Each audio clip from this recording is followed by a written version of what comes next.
Okay, so I went to Foodie Land and I probably made the best decision by climbing first. So I was already hungry by the time we were there, so I was ready to eat something.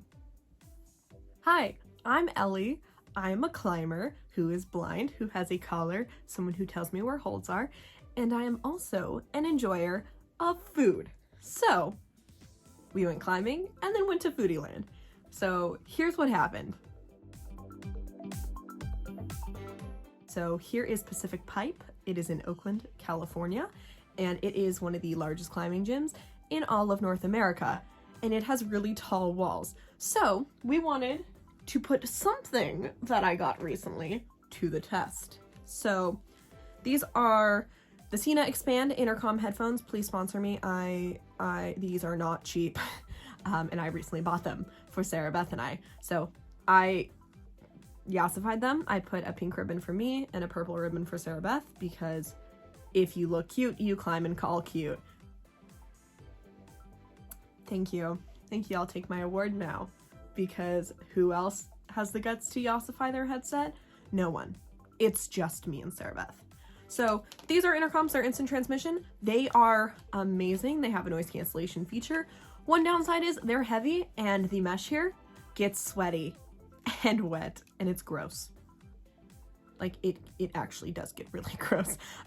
So good thing about it, these did come with extra like muffs, so I can wash them out and not be gross, because I'm really worried about like getting like MRSA or like bacterial acne. That would be disgusting. And we really put them to the test when Sarah Beth was gonna go refill her water bottle, and she just walked by.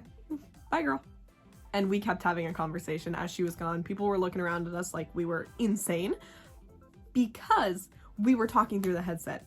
However, it has a little microphone on it, and I don't know how you don't put two and two together of like, oh, she's talking to someone in the headset. Maybe we just look like secret agents, like, okay, come in, there's this happening. Now, at the gym, we only did about 2 routes because it was hot in that gym. Like, it was insanely hot. Like, I walked inside and I was already sweating. It was a tropical humid forest in there from everyone's sweat, people trying to consume as much water as possible. I'm pretty sure someone just kept the sauna and steam room doors open in the locker rooms and just said, all right, bye, see you later, because it was that terrible in there. Like, that terrible. So we only did 2 routes. I warmed up on the Pair Cliffhangers campus route, and I'm getting over my fear of narrow routes, I swear. I'm someone who likes to traverse to the left and traverse to the right, and oh look, I can do the splits on the wall, this is amazing. But because it's a campus route, it's a narrow route. There were foot chips added for people, but dear God, campus climbers are so incredibly strong. I tried to campus. Like, I was like, okay, 1, 2, and that's all I could do. And I'm not embarrassed by that, I'm just stating the facts, okay? So, because it was so hot, we were like, okay, we're not getting far today. So after we were done, we went over to the comp route, which is specifically set up for us. They set up 2, this orange one and a purple one. The comp route is a progressive 11B. So basically it starts off fairly easy, very nice holds, good techniques, and then you traverse up and over, and then you're like, oh no, why do I do this sport? I hate everything about it. It gets harder as it goes. It's not like, oh, this is a nice rest spot right here by the top, let me just hang out for a couple seconds. No. You are in pain. You're wondering why you're here. You don't even know your own name at that point. And I got to this crimpy section before the top, like a good way before the top, like halfway on the wall, and I was done. I took multiple rests on the wall, and I didn't want to do it anymore. So I came down. And that took me like 8 minutes of just like crying, like, please let me get down. And not actually, I was fighting for my life on the wall though. And then I was like, oh yeah, crimps I'm fine with now, because the first like 2 11As that I've topped have been really crimpy. And so I'm now like, oh yeah, I'm like the strongest climber in the world, right? Nope, wrong. I I could not climb the walls because I was not strong enough. Yeah. So we're gonna work on technique and strength, I guess, which just means climb more, which is really fun. I like climbing, okay? I love climbing. Oh boy, but those comp routes are really hard, but they've done a really good job at setting them up to be difficult comp routes, so we can set up the expectations of knowing what we're doing and what we're getting into. So we had a really great time. Before it, we had all split. There's a taco truck right outside.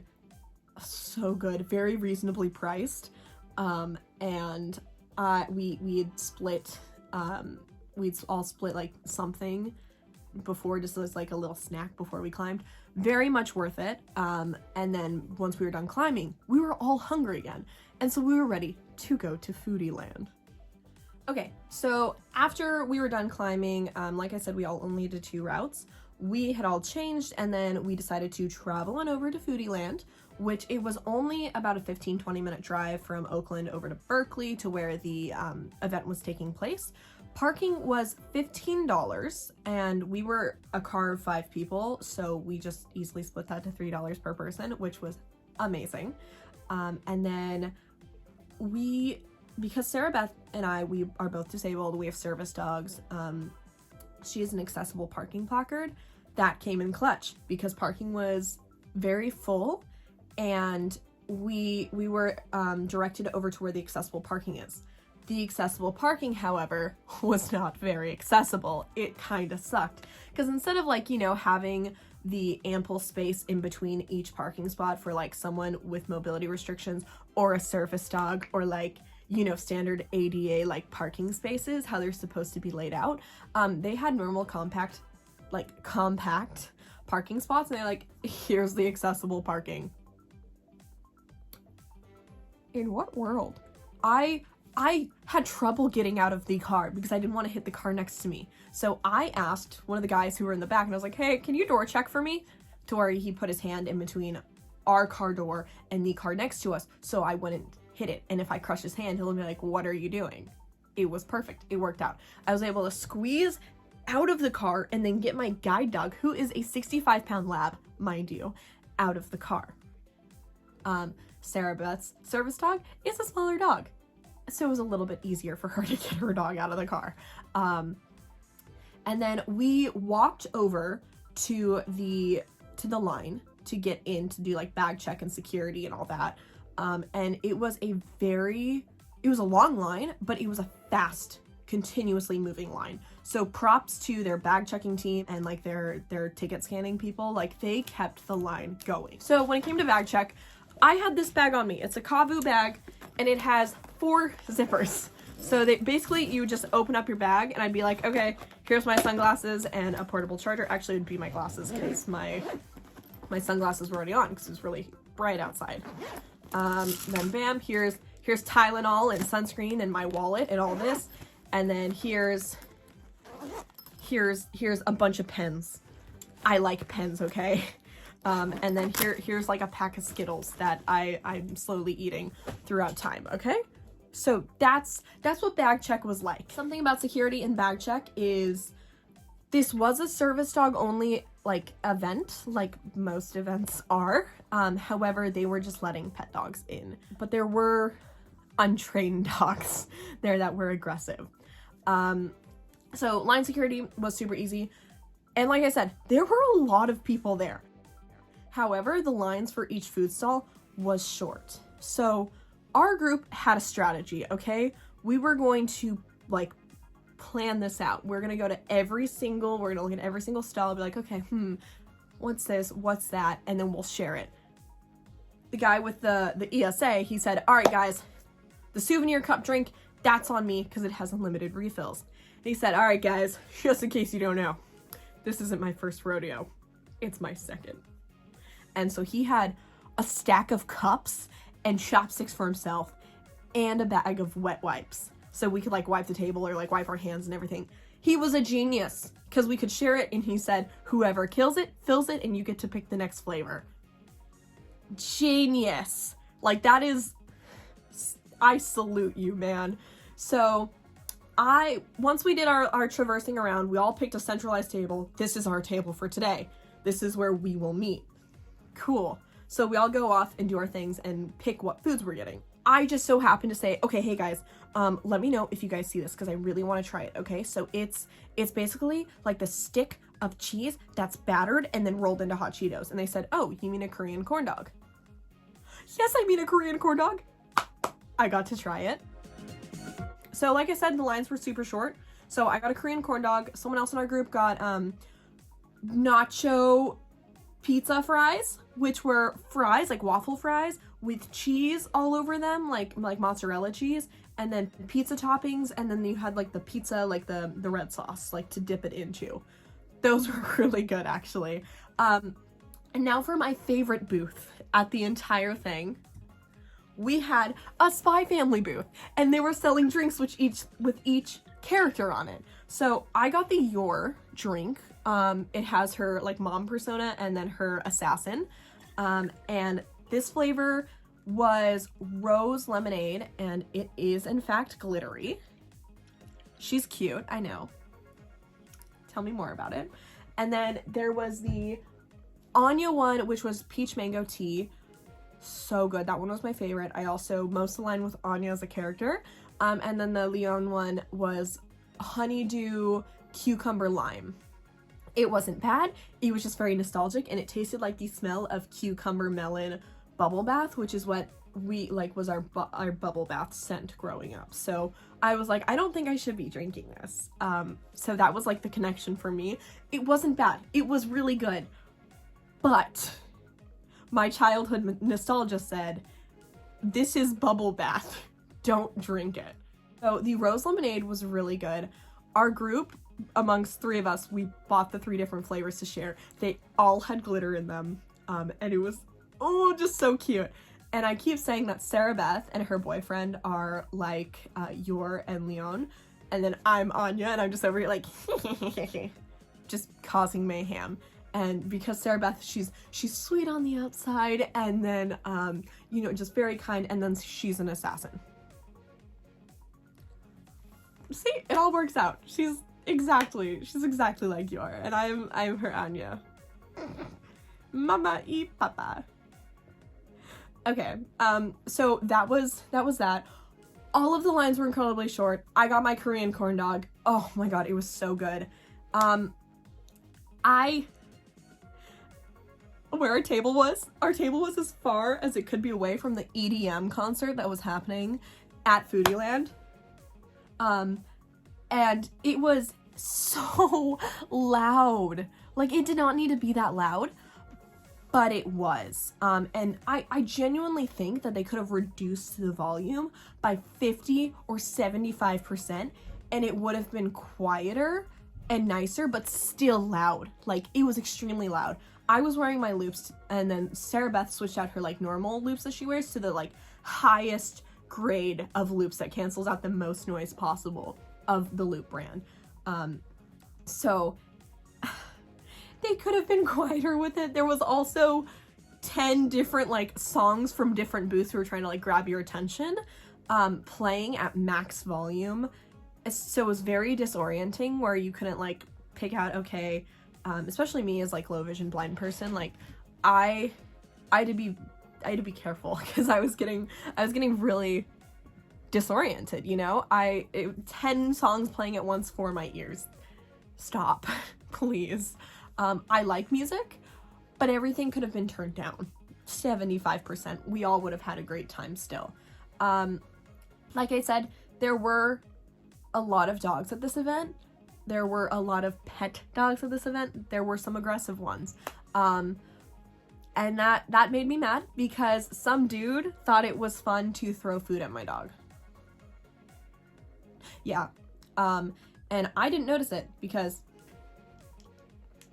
eyeballs, right? To the point where Sarah Beth yelled at the dude and said, no, like he was a dog. Like she was correcting him like he was a dog. And the dude kind of like scampered off. And I didn't see any of this happen. I wasn't even like paying attention, I guess. And Sarah Beth told me, and then I got all like, oh, do I need to fight someone? So I guess I was ready to fight. that was really funny that this dude decided to throw food at my service dog. On the other hand, though, there were a lot of disabled people who I saw, and although it's like expected because Berkeley's like the birthplace of the 504 Acts and the Berkeley sit-ins and the ADA, it was very refreshing and nice to see other disabled people outside of my disabled specific programs I go to, and it made it feel like disabilities are more of a normal thing now and not like a shunned thing in society. It made me feel good. And I was like, oh, dude, I like your chair. There was one guy who had a lifted chair. So where he was, his wheels were like slightly larger. So they were like all-terrain wheels. And it was a powered chair. And he was probably around my height in this chair. So I'm 5'6" for comparison. So he was probably like slightly shorter than me, but around 5.5 feet. And I just thought that was really cool because it's rare to like see such cool wheelchairs. And so it made me feel normal to be disabled at this event. But yeah, I had a great time at Foodie Land. The food was great. I didn't record any of the other food that anyone else got because I forgot to, but we got a lot of food. Okay, so I hope the camera angle is not too terribly different. I had my niece come in and then my dog knocked everything over. So I had to readjust everything. So kind of last point here is I did get merch, from this one booth that had little like original anime characters on it that they made. So I got a black, I know, I have a black shirt on me. I'm wearing one right now. Don't I look good in black? Ooh, I'm slowly introducing black into my wardrobe. Can you tell? But basically this is their brand name, and then it says give a hug, spread love, and then just the cute little anime girl on the front, in a little like tank top, bikini top, whatever. On the front, it's just their little logo and it says spread love. So it's fairly cute. And I think it's adorable. I wanted to support them, as a small business. That was my experience at Foodie Land. I had a great time compared to everything I've heard my siblings say about Foodie Land. So they've gone to different locations of Foodie Land, but I've gone to one in Berkeley. So I had a really great time. I had some great food. My middle school self was healed. My childhood self was healed. And so was my weird, bizarre craving of a cheesesteak battered and rolled in hot Cheeto dust. That was amazing. That was, oh my gosh. Okay, so yeah, I had a great time at Foodie Land. Have you been to Foodie Land? Do you like Foodie Land? Do you not like Foodie Land? What have you tried at Foodie Land? What are weird things you would like to try? Because I almost got poke nachos, and I'm really regretting that I didn't because I want them. I'm craving them days after going. So what would you recommend trying at Foodie Land? Is there any hacks that you would try? I am definitely bringing cups and wet wipes and chopsticks for myself next year. Are there any other food events that you recommend? I would like to go. I'm going to Haruyama in September, so I will record that as well. So I'll see you guys in the next video. Bye.